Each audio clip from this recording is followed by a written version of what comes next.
जब 90 साल का उम्र हो गईल तो कवन जरूरी बे आइलो का बारात करे मन राई छाई को दियो न आके। ए जेठानी जी के राई छाई को दिलो सा कैसन का हल्ला कोइले बनिया बताई हमरा के। हम बताता नहीं का भइल भाई मारो में न एगो बूढ़ समझी एल हक देले बधोतिया में आ चला बड़ा गजन हो गेलो बसाता भग भग के जइतो नहीं बा मारे और का कहिए गरियावो खूब गारी गरियावो। अरे धोतिया में पेट कैसे झरला हो हाय दैया समधी के मड़वा में ममिला बढ़ला हो हाय दैया समधी के भका भका महकता समधी के खेत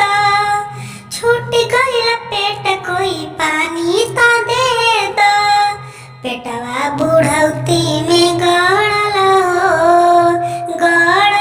हो हाय दैया समधी के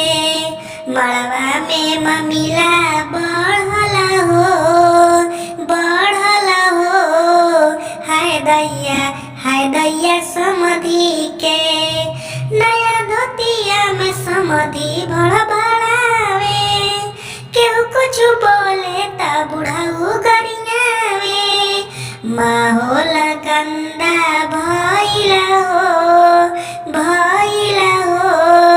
हाय दैया समधी के